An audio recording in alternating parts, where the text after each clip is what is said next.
সংকট যেন কৃষকের পিছু ছাড়ে না। প্রকৃতি যখন অনুকূলে দাঁড়ায়, বাজার চলে যায় প্রতিকূলে। মুন্সিগঞ্জের চাষিরা আলুর ফলন পেয়েছেন প্রচুর, কিন্তু বাজার নেই। ফলন আল্লাহ দিলে খুবই ভালো হয়েছে।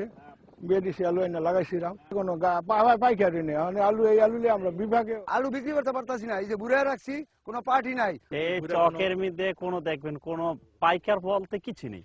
কৃষক বলছেন, নভেম্বর ডিসেম্বরে যখন উত্তরাঞ্চলে আলু উঠছে, ঠিক তখন বাংলাদেশে আকস্মিকভাবে শুরু হয় আলুর আমদানি, যে কারণে উত্তরাঞ্চলের আলু তখন বাজার ধরতে পারেনি। এখন মুন্সিগঞ্জের আলু উঠেছে, কিন্তু এখন বাজারে রয়ে গেছে উত্তরাঞ্চলের আলু। এ কারণেই বাজারে আলুর দাম নেই। কৃষকের থেকে সরকারের কাছ থেকে আমরা একটা আশা করি, যদি আমাদের ভারত থেকে আলু যদি না আসে, তাহলে মোটামুটি আমরা একটা সামনে দিকে একটু লাভজনক হইতে পারবো। ওই যে আলুটা ভারত থেকে ঢুকছে, ওইটার ঘাটতি পূরণ করতে গিয়ে কুড়িগ্রামের আলু তার বিক্রি হয় নাই। না হওয়ার পরিপ্রেক্ষিতে এখনো কুড়িগ্রামে আলু আছে। বিগত বছরে এই সিজনে কুড়িগ্রামে কোনো আলু থাকে না। আমাদের এলাকার আলু যে কুড়িগ্রামের স্টোরে ঢুকে, কিন্তু এবছর কুড়িগ্রামের আলু কিছু স্টোরে ঢুকছে এবং এখনো মাঠে আলু আছে কুড়িগ্রামের। উৎপাদিত আলুই যেন এখন কৃষকের গলার কাটা। এবার ন্যায্য মূল্য পাবেন এমন আশাও ছেড়ে দিয়েছেন অনেকে। আলু বিক্রি করবো, কালকে আলু বলছে আমাদের 380 টাকা মন। আজকে সেই আলু তার সাধলাম, সে বলে আলু আজকে আর নেওয়া দেবো না।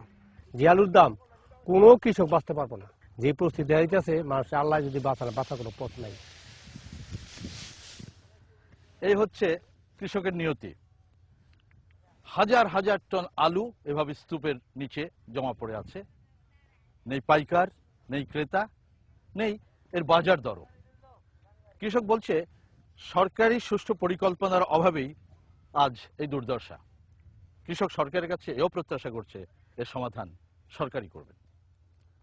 মুন্সিগঞ্জের বাগেশ্বর থেকে শাইখ সিরাজ, চ্যানেল আই।